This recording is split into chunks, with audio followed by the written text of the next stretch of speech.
హక్కు వస్తుందంటే ఆ లెక్కే ఏరే ఉంటుండేనబ్బా. ఊరి శివార్లకు పోయి క్రేన్ తోటి పేద దండేసి 40-50 కార్లతోటి జులూస్ తీసుకుంటా పటాకులు కాల్చుకుంటా కళాకారుల ఆటపాటల నడుమ జోరుగా ఎదుర్కొనేది. లోకల్ ఎమ్మెల్యే కాదు, జిల్లా మంత్రి ఉన్న లీడర్లంతా రావాల్సిందే, ఎలకని చెప్పాల్సిందే. అప్పట్లా కవితక్క కదరంటే అట్లుంటుండే. మళ్ళా ఇప్పుడు కారు దిగినాక ఇయాలో కార్యం పెట్టుకుంది. చూద్దాం మరి ఎట్లా నడిచిందో. హైదరాబాద్ లో అమరుల స్తూపం కాడ నివాళులర్పించినాక కవితక గీ ముచ్చట చెప్పింది. అమరవీరుల కుటుంబ సభ్యులకు, అమరవీరులకు, తెలంగాణ ఉద్యమకారులకు చేతులెత్తి నమస్కరించి క్షమాపణ కోరుతా ఉన్నా. క్షమాపణ కోరేంత తప్పేం చేసినవక్క? ప్రతి అమరవీరుల కుటుంబాలకు 10 లక్షల రూపాయలు ఒక ఉద్యోగం ఇస్తామని చెప్పుకున్నాం.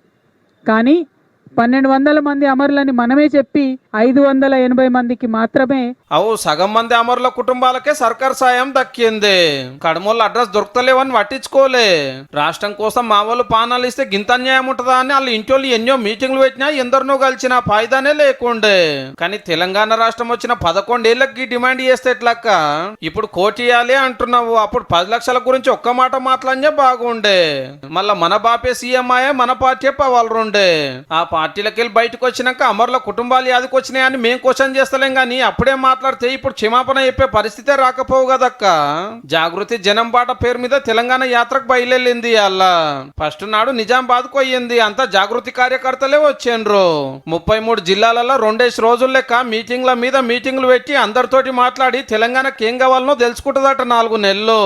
గప్పుడు కొత్త పార్టీ పెట్టాలనా వద్దా, పెడితే నడుస్తుందా లేదా అని డిసైడ్ అవుతుంది కావచ్చు.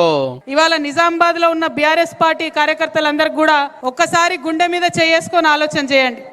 నిజామాబాద్ లో నా ఓటమి ఒక కుట్రనా కాదా మీరు ఆలోచన చేయండి. ఇవాళ ఇంటి గుట్టంతా బయటేసి మరి నన్ను ఇబ్బంది పెడుతున్నటువంటి సందర్భంలో ఇవాళ నా తోవ నేను వెతుక్కుంటున్నా, నా దారి నేను వెతుక్కుంటున్నా. కేసీఆర్ గారి నీడలో నేను ఉంటి ఆ నీడలో నుంచి నన్ను ఇవాళ బయటపడేసిర్రు.